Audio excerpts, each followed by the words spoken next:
everyone, it's me Vanessa. I'm making a video for my week 147 post-op VSG surgery. Back in January of 2018, I was at my highest weight of 280.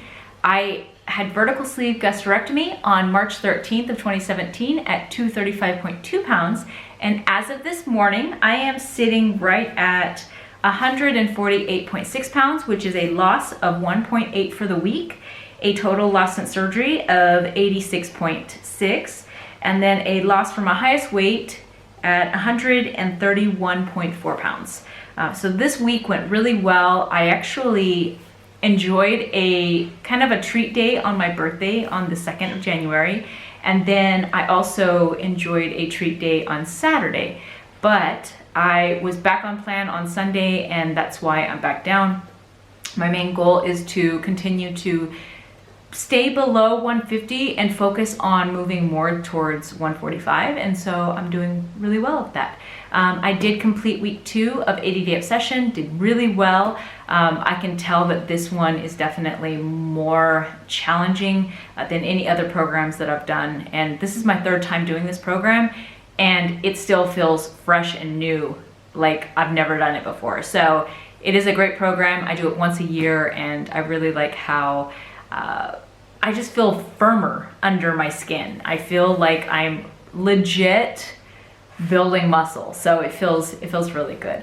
Now, my goal was to focus also on my diet, and I did really well with that. I stayed on track majority of the time, just those 2 days. Now, what I do want to share today is what I eat in a day, and so stay tuned at the end of my little talk, because I am going to attach that to the end of this. But I do want to add something that I did notice that I'm very proud of, and that has helped me with maintaining my weight, but also losing weight.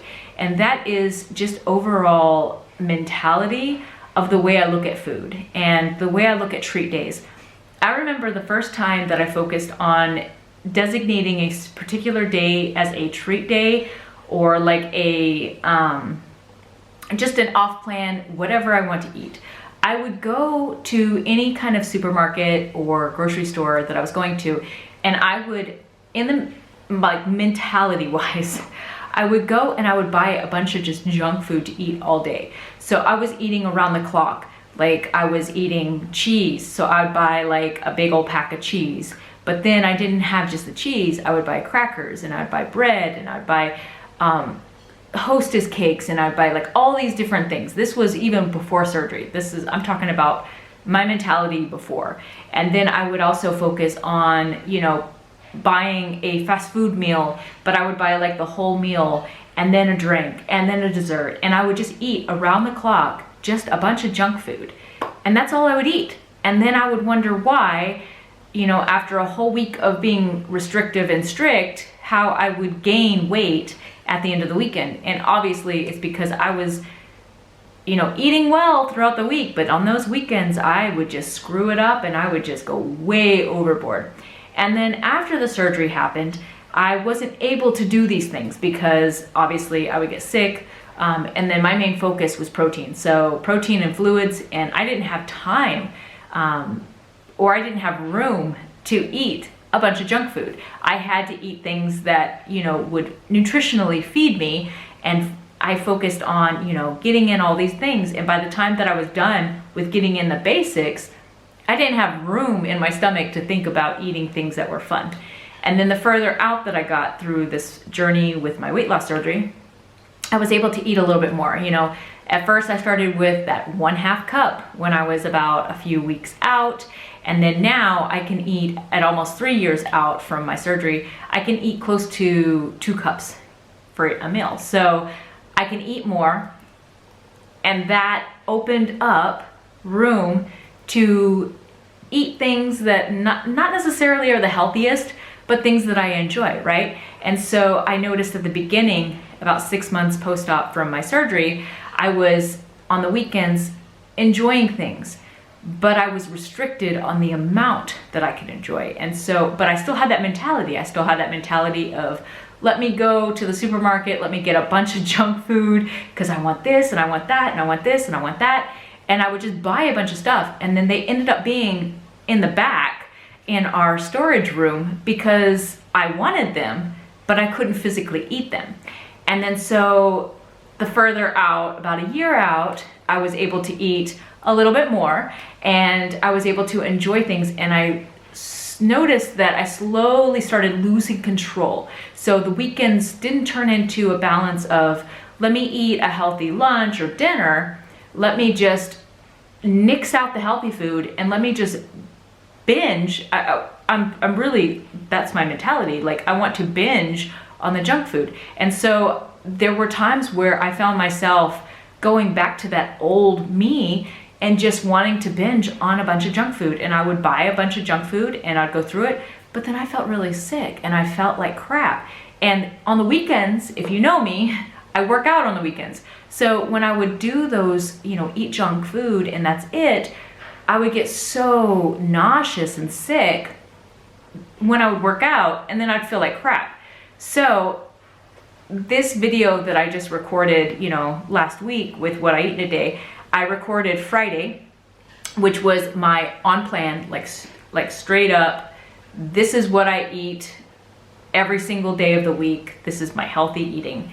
And then I recorded a Saturday, which was a treat day. This is a day that I would just enjoy what I wanted, when I wanted, and not focus on necessarily getting in a certain amount of fruits and vegetables and proteins and stuff. I wasn't like strict with that. I was open to, if I wanted just a salad, or if I wanted like a piece of bread, I could have a piece of bread, or just a salad. Or if I wanted like some chicken nuggets, I can have some chicken nuggets. So my focus was on that. But as you see in this video for Saturday, I was eating healthy in between, though I was enjoying things that I like. And so I finally have found that balance between enjoying everything I want and then being very healthy. Like I finally found that middle ground to where I'm eating healthy, but also enjoying what I want. So that way that, when I do work out, I don't feel sick. My body's still getting nutrition, even though I'm not super strict. I'm allowing my body to just do what it wants, like brain, really, not body, but my brain. Like if I want something sweet, I'll have something sweet. If I want something salty, I'll have something salty. It's no big deal. I will eat what I want when I want. And then I'll eat when I'm hungry. I won't eat around the clock like I do during the week. During the week, I eat every 3 hours, and I'm making sure that I have 5 mini meals a day. And that's because with my workouts, I want to make sure that I'm getting the nutrition I need to get me through those workouts, and also to build muscle and to focus on my health and vitamins and nutrients and antioxidants and all that kind of stuff, right? So weekends are my time where I can just enjoy whatever I want when I want. And so it just felt great as I was editing the footage. I was like, wow, I have really grown in the past 3 years. The person I was on day one of this surgery is a completely different person than I am now. For once in my life, I feel like I have control over food. And I understand those who have food addiction. I have food addiction, you guys. This is my life, right? I am addicted to food. I eat for pleasure. I eat when I'm bored. I eat when I'm sad. I eat when I'm scared. I eat when I'm, all these different emotions. When I'm lonely, I eat. I eat not because I'm hungry. I eat because feelings. I eat, it's not driven by hunger. So I do have a food addiction. But I learned, obviously, with working on it, I learned how to control that. And I learned what triggers cause me to lose control. There are certain foods out there that I can't eat because I cannot control a portion. But here's the deal. We focus on what to eliminate out of our diet more than we focus on what we should be eating. And that is a problem with a lot of people with food addiction, is we focus on, okay, I can't have this, I can't have this, I can't have this, I can't have this. But you're not focusing on what can I eat right now that's going to stop the cravings for things that I can't control. What can I do to feed my body right now to where I feel my best and I don't have that feeling of just, like I say, just not being in control. And so, having a a diet full of fruits and vegetables, whole grains, focusing on eating lean proteins and healthy fats, like all of these things. And if you eat things that are less processed and more natural to the way that they are originally made, that right there will give you the step up to control your addiction. Because we are not addicted to fruit. We're addicted to processed fruit, like fruit juices and things that have added things into them, that preserve them. That's what we're addicted to. We're not addicted to an actual apple. If I eat an apple, I'm going to feel satisfied after that one apple.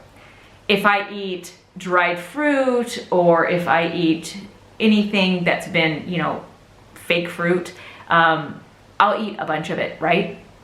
The same with vegetables. If I eat vegetables, potatoes, if I eat a potato, I'm going to be satisfied after that potato. But if I have it mashed up with a bunch of butter and a bunch of cream and all this kind of stuff, yeah, I'm going to be able to eat more. Because it's our brains. Our brains are telling us, like, if we eat whole foods, regular foods like they're made from nature, our brain will tell us, oh, I'm satisfied, I've had enough. But if we eat things that have been chemically altered and factories have fixed things to where they are addictive, we're gonna want more and more of it. So that goes with like potato chips. All of these diet foods, right? These diet foods that you see on the shelves that say fat-free, this is low cal, keto, this is keto. Anything that is man-made, you're gonna want more and more. And companies know this. They know that you're gonna go back and you're gonna buy that thing because they make it that way to where you do it. And we feel like we are the problem and that we're not strong enough, but really it's them who make the things to make us buy it. So with food addiction, get past the mentality of being a victim. You are not a victim. You are smart, and you're gonna focus on feeding your body the healthy things that it needs, and you're gonna focus on taking care of yourself. And if you find a trigger, if you find a certain food that you can't control that portion, you're going to nix it out of your diet completely. And you're not gonna go back to that because you are not weak. You are very strong and you can do this. And so I just wanted to share that. As I was, like I said, as I was editing everything, I was noticing, wow, yes, I've changed. I've completely changed and I feel so good about it. And that is why for me, maintenance has been, I wanna say effortless. It really has. Maintenance has been effortless. And it's because I eat healthy. I eat healthy majority of the time and I enjoy those things that I can control portions. If I can't control the portion, I won't have it. Straight up. Graham crackers are a no-go for me. I cannot control the portion, so I don't buy graham crackers. Now, don't get me wrong, I pass that aisle every single time I go to the grocery store and I look at those graham crackers and I'm like, I really want graham crackers, but I don't buy them because I know I can't control my portions with them. But other things, if I can control the portion, I buy it and I have it occasionally. Now, I don't buy a bunch of stuff where I don't have a lot of junk food in the house because if I do have it available, I will gravitate towards it and I'll want it. And I don't allow that. So I make sure that I keep majority of the stuff in my home. It's healthy food. And then when I want it, I will buy things at that moment that I want and then enjoy that. And then it's gone and it's done. So I just wanted to share that. You guys, like I said, you are stronger than you think. Use 2020 as focusing on your diet and focusing on the quality of your food, right? And focus on not what you can't have, but what you can have and what you want to feed your body, to make it healthy and strong and just take care of yourself. So you guys take care, enjoy 2020. In the comments below, let me know what are some of your struggles and what are some of your goals? What are some of the things that you want to accomplish this year? And enjoy my What I Eat in a Day. And I will talk to y'all next Monday. Bye for now. So every morning I make myself a shake Monday through Friday. I have half a banana here that I freeze ahead of time. I am also adding a little bit of pureed pumpkin. This is half a cup.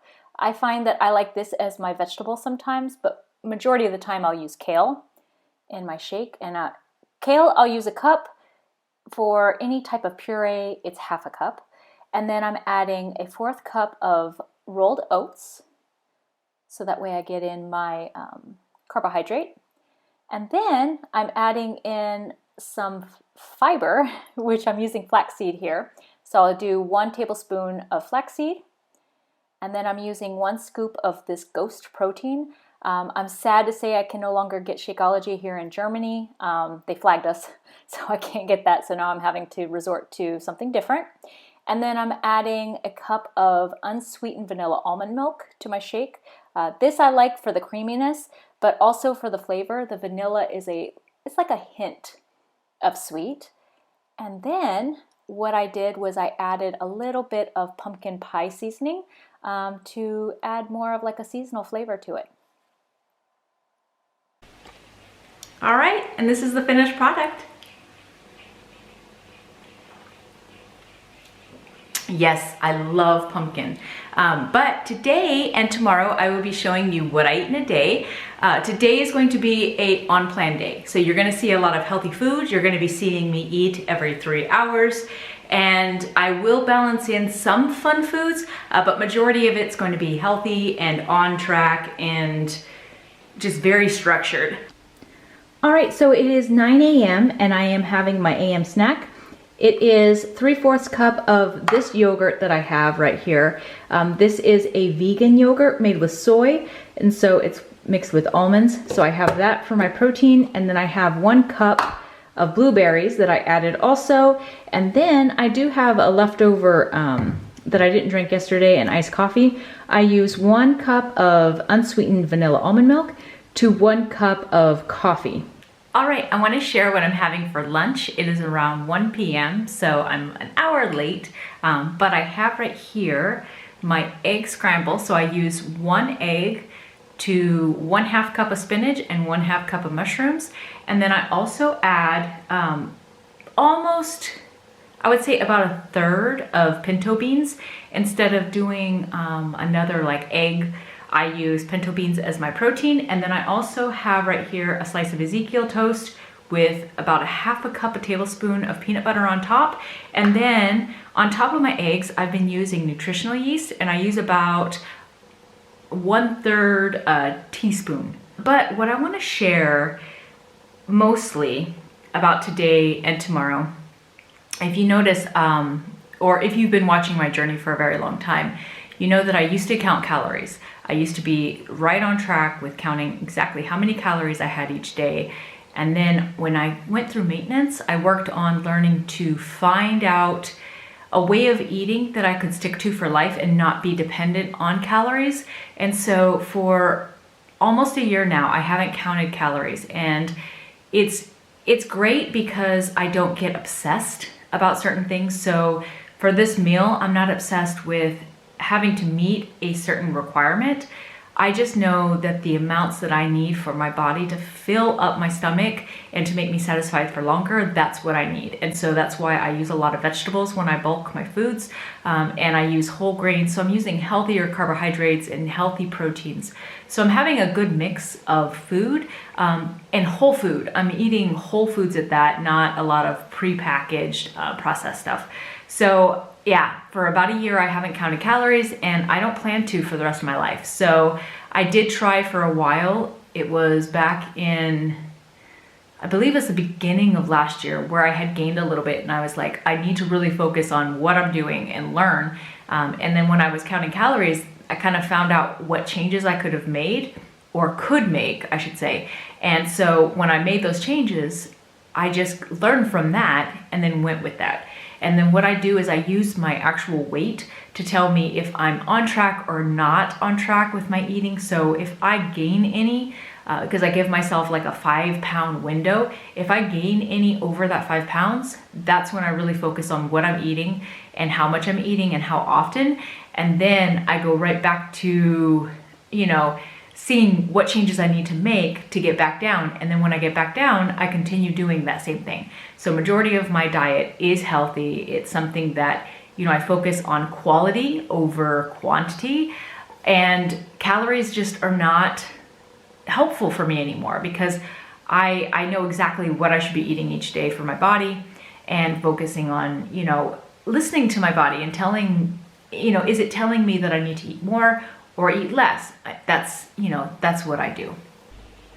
All right, so I just finished my workout and here is my PM snack. I have right here, it's bell peppers with a little bit of feta.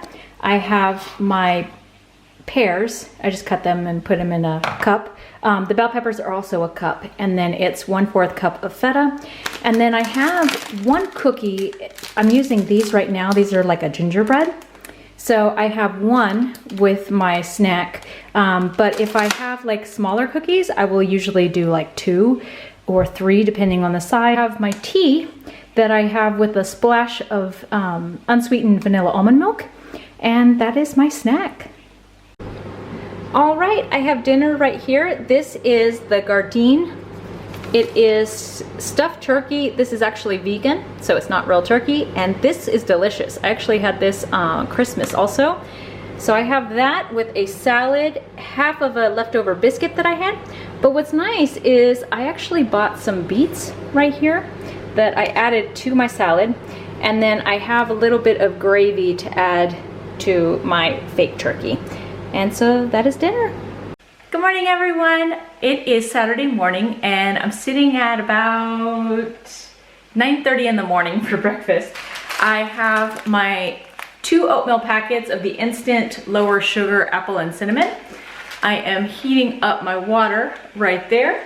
And then I do also have my energy drink that I'm gonna have before I start cleaning the house this morning. Today is going to be a treat day, so it's going to be enjoying whatever I want, but in some form of control. So I'm not going to go overboard, no binges, nothing like that.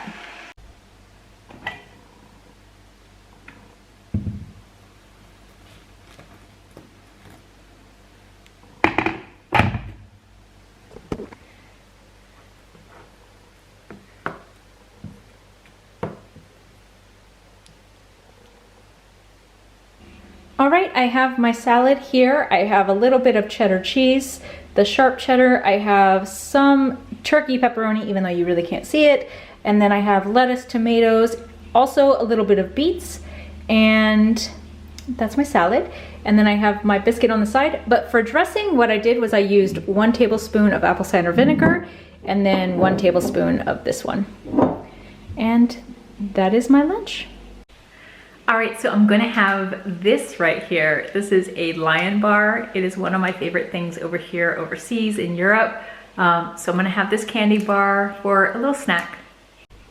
All right, so I am having a quick snack before I work out because I am super hungry. It is 5:30 at night and I'm gonna have dinner later. So I have, a little bit of cereal. I add about right here. I don't really measure or eyeball it. That's just what I like. And then I just add just a splash of milk, just enough for flavor, and then that way they don't get super soggy. And that's all. That's my snack. Real talk. This is the same bottle of water I've had all day today and is right now almost 6 p.m. at night, and I have not finished 25 ounces yet. So my goal for the next couple of days is to focus on at least getting no less than 50 ounces a day of water. 75 ounces would be optimal. That would be the main big goal. All right, so here is dinner. I'm having 1 chicken thigh with half a cup of mashed potatoes and a huge salad. And then also what I'm using for the first time is this dressing. I've never used it before, so I will let you guys know how it goes. So I did 1 teaspoon of this and 1 teaspoon of my apple cider vinegar. And yummy! All right, I'm gonna make this as a little snack tonight. This is what I got for Christmas in my stocking, so I'm excited to try this. It's a cute little skillet too. All right, to start with, I am having 2 tablespoons of butter. I'm popping this in the microwave so that it gets soft because it has to be close to a liquid form to mix with the batter. And then I'm mixing the batter with, this is a funny part, I thought it said 2 teaspoons, so I started with 2 teaspoons to mix the powder. And then I saw, oh wait, I need 2 more. So it's actually 4 teaspoons of water, and you just mix that in. And then when the butter was soft, I mixed that in also. But I didn't see that until after reading it. And that's a big problem of mine with baking. Usually with recipes, when you bake, you need to know like the whole recipe in advance. And I'm just so bad at that. I will do a recipe and I will, read as I go. And then that's my problem with baking, is that I miss things, I miss ingredients or steps. And so as you can see right here, that's a problem that I have. And so now I was like, oh, now I got to have the butter. And so you just mix in the 4 teaspoons of water, the 2 tablespoons of butter, and then mix the actual brownie mix together. My daughter had one too, but hers called for egg. This one didn't. So as you see, I am lining the pan, the little skillet, with oil, vegetable oil. Only a teaspoon is what it called for. I tried doing it just with the measuring cup, but decided I just need to do it with my finger. And so that actually helped, was when I did it with my finger. And then this is the fun part, putting that batter in that little skillet. They say you're supposed to smooth it out. It is not that easy to smooth out. It was bumpy, it looked funny, but it still worked. I think it worked. But it was a pain in the butt, I'm not gonna lie, because it kept sticking, like it would not spread out at all. But I got that, and then as you will see in a minute, I actually have like a little, it's like a sea salt chocolate that I place right on top, as I'm still working on the batter. Oh, it was a pain in the butt, you guys. For this little thing, it was quite annoying. But yep, so the little chocolate's right on top, and then showing you how it goes. Now for the oven, it was at 350 for 15 to 18 minutes. I stuck with 15 minutes simply because our oven is smaller, so it doesn't take as long to bake things. And that's the finished product. It was so good, you guys. Excellent. All right, I'm ending out the day with the brownie that I just made. I have my Coke, my cherry Coke that I wanted, and then I am on my 2nd bottle of water already. So I'm doing better, catching up. And then I have my study sesh right here, learning how to plan programs to help customers. This is the fun stuff.